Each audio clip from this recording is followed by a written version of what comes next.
Oil hit $200 a barrel, not in a forecast, not in a war game simulation run by analysts and Washington think tanks, not in a dystopian novel written by someone who hated fossil fuels and wanted to scare people into buying electric cars. In the real world, on real markets, affecting real people, in your lifetime. And the man who made it happen never commanded a single army, never launched a single missile, never stood on a battlefield surrounded by generals and maps and the machinery of conventional war. He sat in a palace in Riyadh. He made phone calls, he signed agreements, he waited. And he watched as the world slowly, painfully, expensively arrived exactly where he had always intended it to arrive. His name is Mohammed bin Salman, Crown Prince of Saudi Arabia, known across every trading floor, every foreign ministry, every intelligence briefing room on Earth simply as MBS. And for the last decade, the most powerful governments on Earth, the sharpest geopolitical minds in the business, the biggest energy companies with their armies of analysts and their billion-dollar forecasting models, they all thought they had him figured out. They thought he was impulsive, emotional, a young prince who had grabbed power too quickly and would eventually make a mistake that brought everything crashing down. They were wrong. They were not slightly wrong or wrong in minor details. They were fundamentally, completely, historically wrong. Because while the world was watching the wrong thing, while Washington was debating sanctions, while European capitals were managing their Russian gas dependency, while Wall Street was modeling shale production curves, MBS was quietly engineering one of the most calculated and consequential power plays in modern history. A play built not on military force, not on ideology or religious authority or the kind of charismatic nationalism that drives other authoritarian leaders, but on oil, on patience, on financial discipline, and on a ruthless, clear-eyed understanding of how global power actually works in a world still utterly dependent on fossil fuels. The $200 oil price is not the story. It is the receipt, the final confirmation, the proof, printed in dollars per barrel on every trading screen on Earth, that a young prince from the Arabian Peninsula just rewrote the rules of the global energy order, and by extension, rewrote the rules of global power itself. But to understand how he did it, to really understand it, not just the surface version, but the full depth of the strategy, you have to go back to the beginning, to a moment when Saudi Arabia was quietly bleeding, when the kingdom's entire model was cracking, and when a young, largely unknown prince looked at the wreckage and decided that everything had to change. Because what he decided in that moment set in motion a chain of events that the world is still living through today. Saudi Arabia, 2016. The kingdom was in crisis, a quiet crisis. Not the kind with street protests or political upheaval, but a deep, structural, existential crisis visible to anyone who looked honestly at the numbers. Oil prices had collapsed from over $100 a barrel to under $30. Government revenues had been gutted. The kingdom was running a budget deficit that was burning through its foreign reserves at an alarming rate. Subsidies that Saudi citizens had been promised as a kind of social contract, cheap fuel, cheap utilities, guaranteed government employment, were becoming economically impossible to maintain.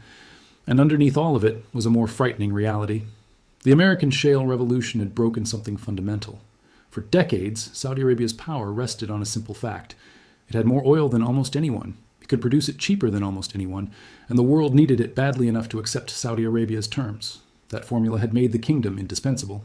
But shale had introduced a new variable. American producers, using horizontal drilling and hydraulic fracturing, had unlocked reserves that previous technology couldn't reach. U.S. production had surged from 5 million barrels per day to nearly 10 million. The market was flooded, prices had collapsed, and Saudi Arabia's indispensability, the core of its geopolitical identity, was under direct threat. Into this moment stepped Mohammed bin Salman, 30 years old, son of the new king but not yet crown prince, carrying the energy ministry and the defense ministry and a set of ambitions that were, by any objective measure, staggering in their scope. He announced Vision 2030 to the world in April of that year, a sweeping transformation plan, diversify the economy away from oil, build tourism, technology, entertainment sectors, privatize Saudi Aramco, create a massive sovereign wealth fund, transform the kingdom into a modern, globally competitive nation that could survive in a world where oil eventually ceased to be the organizing principle of global economics. The world responded politely. Consultants flew into Riyadh. Investment banks wrote glossy reports. The international press ran admiring profiles of the young reformer prince. And almost everyone assumed it was mostly performance, that the reforms would be partial, that the kingdom was too conservative, too rigid, too dependent to actually change. That assumption was the first great miscalculation of the MBS era. Because Vision 2030 was real. Every piece of it was real and is being executed with a seriousness that continues to surprise outside observers. But Vision 2030 was also a public narrative. a story told outward to the international community, while underneath it, simultaneously, a completely different and far more aggressive energy strategy was being architected. MBS was not trying to move Saudi Arabia away from oil, not yet, not until the timing was right. First, he was going to use oil to establish a position of global dominance so powerful that no transition away from it could ever threaten the kingdom's survival. He was going to take control of oil, not just produce it, control it. And to do that, he needed two things. He needed to restructure power inside Saudi Arabia, and he needed to restructure Saudi Arabia's position inside the global oil market. He did both, simultaneously, with a speed and precision that should have alarmed more observers than it did. The internal restructuring came first. Between 2016 and 2019, MBS accumulated power in a way that had no real precedent in modern Saudi history. The kingdom had traditionally operated on a consensus model among senior princes, a system designed specifically to prevent any single figure from becoming too dominant. MBS dismantled that system. He removed rivals from key positions. He brought the religious establishment under direct state control, curtailing the authority of clerics who had historically functioned as a check on royal power. He launched a social liberalization campaign, women driving, entertainment venues opening, cinemas returning, that was genuine in its reforms, but also served a strategic purpose. It built him a domestic constituency among young Saudis who had grown up frustrated by the kingdom's restrictions. And then came November 2017, the Ritz-Carlton operation.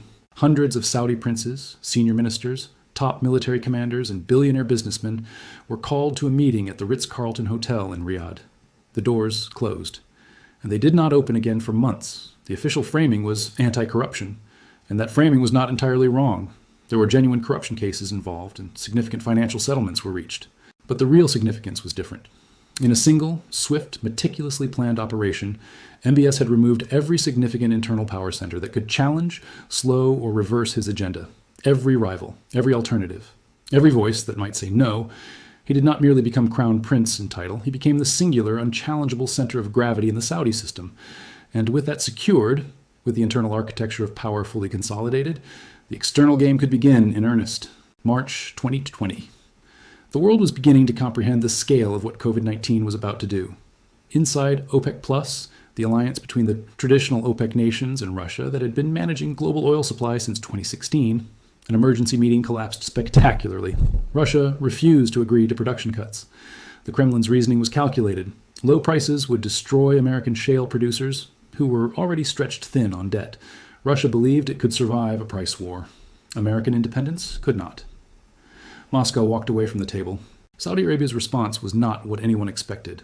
There was no emergency diplomatic outreach, no shuttle diplomacy, no compromise offer. Saudi Arabia announced immediate massive production increases. Saudi Aramco cut its official selling prices to buyers across Europe and Asia, effectively undercutting every competitor in the market simultaneously. Within days, global oil prices were in catastrophic freefall. American crude futures, West Texas Intermediate, briefly traded at negative $37 a barrel. Trading systems built to handle commodity prices had to be emergency patched because they literally could not process a negative number. Oil producers were paying buyers to take delivery because storage was full and production couldn't be stopped fast enough. The financial press called it a price war between Saudi Arabia and Russia. That framing was superficially accurate and strategically incomplete, because MBS was not fighting Russia. He was using a dispute with Russia as cover for a surgical operation against American shale. He was proving, in the most direct way possible, that Saudi Arabia could flood the market whenever it chose, at whatever cost, for as long as necessary. He was demonstrating that the patience and the financial reserves of the kingdom exceeded those of any highly leveraged American producer betting on $60 oil to service its debt. Over the following year, over 250 American oil and gas companies filed for bankruptcy. Drilling rig counts collapsed by more than 70%. Capital fled the shale sector as investors who had been burned demanded financial discipline over production growth. The explosive, aggressive, market share-eating expansion of American shale production that had terrified OPEC for nearly a decade plateaued, and in some critical metrics, began to structurally reverse. The competitor that had broken Saudi pricing power had been permanently damaged. Not by accident, not by market forces acting independently, but by a deliberate decision made in Riyadh to absorb short-term pain in exchange for long-term strategic advantage. That is not desperation. That is strategy. February 24th, 2022. Russia invaded Ukraine, and the world changed overnight. The Western response, coordinated sanctions, asset freezes, energy embargoes, targeted Russian oil and gas revenues with a directness that previous sanctions regimes had avoided. Europe, which had spent decades building deep structural dependency on Russian energy, suddenly found itself in an energy emergency. Import replacement on that scale takes years, not months. The gap was immediate and enormous. Every Western capital turned to Riyadh with urgent requests. The calls went to MBS directly: presidents, prime ministers, energy ministers. The ask was simple and urgent: increase production, help stabilize prices, be the partner the West needs in this moment. The answer, delivered politely through diplomatic channels but with absolute clarity, was no. Saudi Arabia maintained its OPEC Plus coordination with Russia. Production targets were not significantly increased. The kingdom deepened long-term supply agreements with China and India rather than redirecting volumes toward European customers, scrambling to replace Russian barrels. The parallel energy architecture that MBS had been quietly building, a network of supply relationships and diplomatic ties independent of Western preferences, was now openly operational. President Biden flew to Riyadh in July 2022. The visit had been carefully prepared through months of diplomatic groundwork. Biden had, during his presidential campaign, called for Saudi Arabia to be made a pariah over the killing of journalist Jamal Khashoggi. Now he was landing in Riyadh to personally request cooperation from the crown prince he had vowed to isolate. The photograph of the fist bump greeting, carefully managed, deeply symbolic, was analyzed by foreign policy observers around the world. What it captured was not warmth. Biden returned home with minimal concrete commitments on production. The moment did not merely embarrass an American president. It announced to every government watching that the old terms of the U.S.-Saudi relationship, security guarantees in exchange for oil market cooperation and general deference to Washington's preferences, had expired.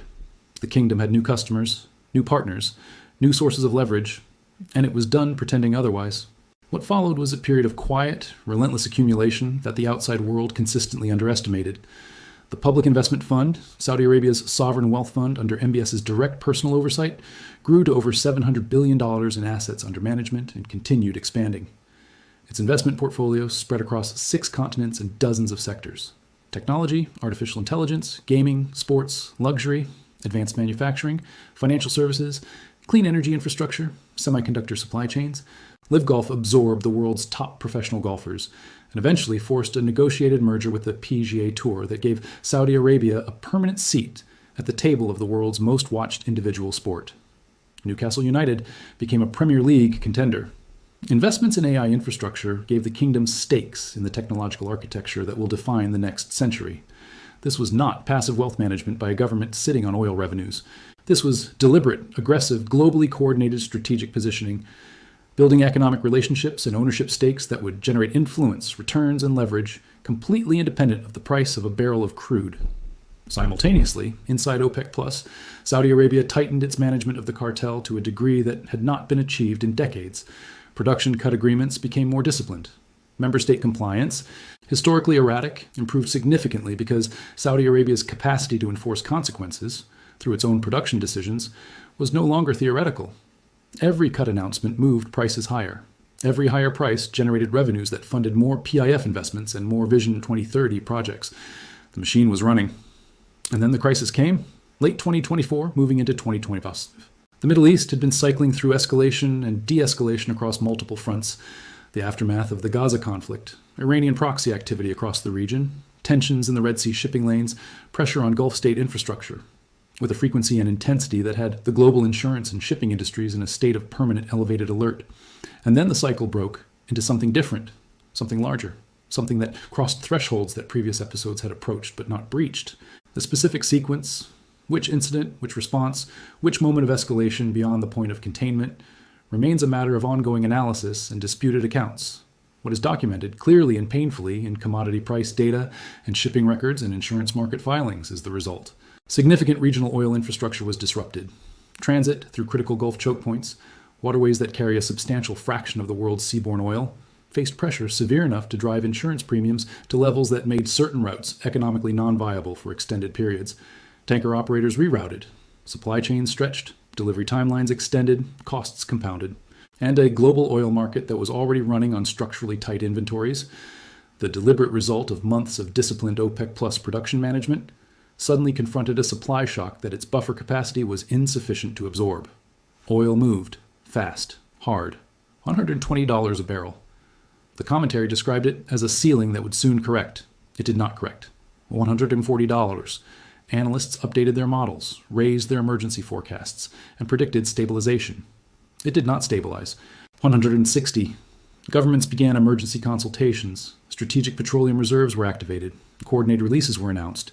The releases were too small. The disruption was too large.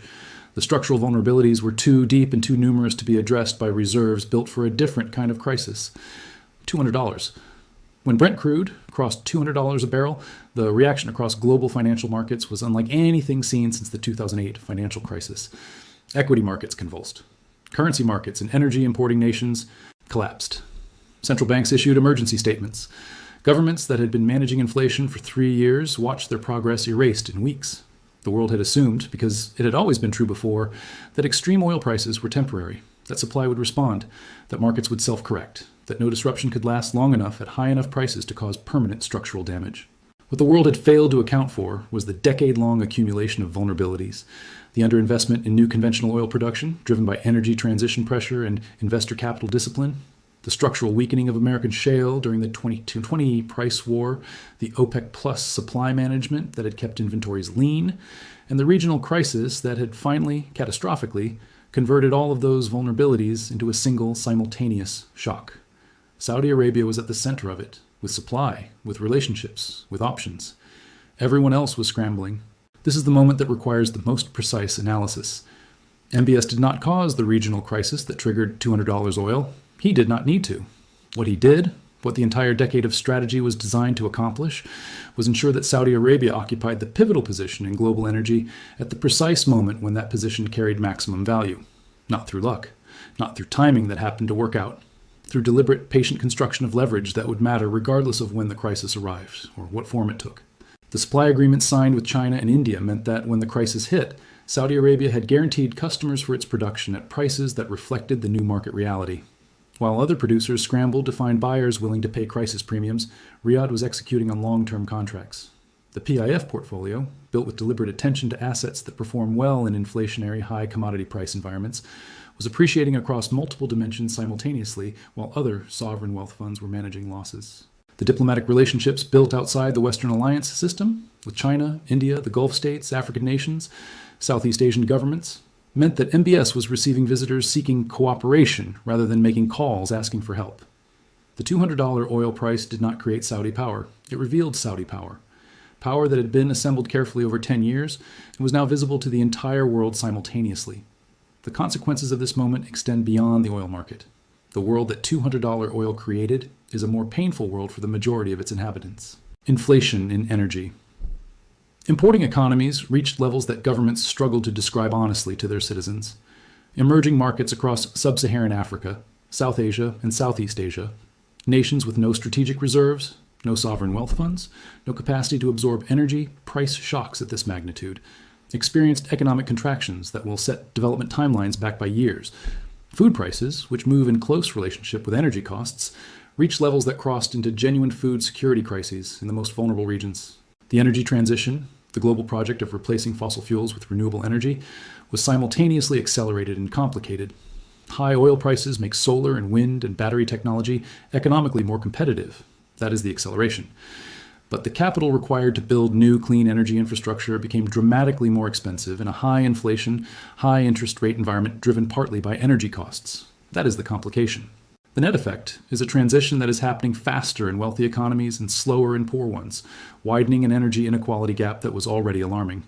None of this is invisible to MBS. He is not unaware of the costs his strategy has imposed on the world beyond Saudi Arabia's borders. He has made a calculation, the same calculation powerful nations have always made, that his country's interests take priority, and that the responsibility for managing global consequences rests with the global community, not with Riyadh. It is a defensible calculation by the logic of national interest. It is a troubling calculation by the logic of shared human welfare. Both things can be true simultaneously, and throughout all of this, Vision 2030 has not paused. At $200 oil, with revenues flowing into the kingdom at rates that would have seemed impossible when the plan was first announced, MBS has accelerated every component of the transformation agenda. Neom is rising in the northwest, the futuristic city that represents the most ambitious urban development project in human history, designed from scratch to operate on renewable energy, with no cars, no carbon, and a lifestyle model intended to demonstrate what post-oil civilization might look like. Domestic industrial capacity has expanded. Education reform has produced a generation of Saudi graduates trained for sectors beyond petroleum. The entertainment and tourism industries that barely existed in 2016 are now generating tens of billions in annual revenue. The windfall from $200 oil is being deployed to build the infrastructure of the post-oil kingdom. He is extracting maximum value from the old world to construct the new one. And that simultaneous operation, monetizing fossil fuel dominance while building the structures that will outlast fossil fuels, is the most sophisticated and underappreciated dimension of the entire MBS strategy. He has never believed that oil lasts forever. He has always acted to ensure that Saudi Arabia's power outlasts its oil. There is one final layer to this story. The regional environment that produced the crisis conditions for $200 oil did not emerge from a vacuum. The Middle East, that broke into instability in 2024 and 2025, had been shaped for years by decisions made in Riyadh. Normalization agreements that restructured the diplomatic landscape of the region, strategic alignments that isolated certain actors and empowered others, economic relationships that created dependencies and incentives, decisions about which conflicts to engage, which to stay out of, and which to allow to develop along paths that served Saudi interests. None of this is documented in sources that can be cited with precision. That is intentional. That is how this kind of power actually operates. But the pattern is clear. MBS spent years engineering a regional environment where Saudi Arabia would be the indispensable stabilizing force, the actor that every other government needed to engage with, negotiate with, or account for in their strategic planning. And when instability arrived, as it always does in the Middle East, Saudi Arabia was positioned to manage it rather than be managed by it. Oil at $200 is not permanent. No extreme prices. The disruptions will ease. Alternative supply will develop. Demand will respond over time. The extraordinary revenues flowing into Riyadh will eventually normalize. But the world on the other side of this moment is permanently different. The assumptions that governed U.S.-Saudi relations for 8 decades, that Saudi Arabia needed American security badly enough to subordinate its energy policy to Washington, are gone. The assumption that OPEC Plus was too fractious and self-interested to maintain real discipline, gone. The assumption that Gulf states had to choose between sovereignty and stability, gone. What Saudi Arabia demonstrated is now a proof of concept that governments around the world are actively studying. That a nation with one significant strategic resource, sufficient financial discipline, and the willingness to challenge the existing order can fundamentally reposition itself in the global hierarchy. That patience is a form of power. That leverage, accumulated quietly over years, can matter more than military capacity or diplomatic tradition or the favor of great powers. That lesson will not stay in Riyadh. Mohammed bin Salman set out to save a kingdom that was quietly failing. He ended up reordering the global energy architecture. He survived international condemnation, diplomatic isolation, the sustained disapproval of 2 American administrations, and the full coordinated weight of Western pressure. He outlasted political cycles in Washington, in London, in Brussels, and in Berlin. He navigated a global pandemic, a deliberate oil price war, a regional conflict of historic proportions, and a global energy crisis, not as a victim of events, but as one of their principal architects. He played a game that ran for 10 years, a game whose opening moves most observers didn't even recognize as moves until the end game was already in progress. He used oil as a weapon without ever announcing that he was doing so. He built leverage without ever publicly claiming it. He shifted the global balance of energy power without ever holding a press conference to describe the strategy. And at $200 oil, he stands at the summit of everything he constructed. The war he wanted was never fought with armies. It was fought with barrels per day, with production discipline, with long-term contracts signed in Beijing and New Delhi, with sovereign wealth fund investments across 6 continents, with the patient refusal to be the West's junior partner, with a decade of decisions that individually seemed pragmatic and collectively formed a masterwork of strategic design. He fought with the oldest and most reliable weapon in the history of geopolitics, leverage, and he won. The price is on every screen. The receipts are settled. The world that doubted him, that misread him, that tried to pressure and isolate and outlast him, that world is now dependent on decisions made in Riyadh. The only question that remains, the question that will define the next chapter of this story, is what comes next. Because the most dangerous and consequential moment in any power player's history is not the climb. It is the summit, when you have won, when the leverage is real and visible and undeniable, when the world is watching and waiting to see what you do with it. That moment has arrived. And this time, everyone will be watching from the very beginning.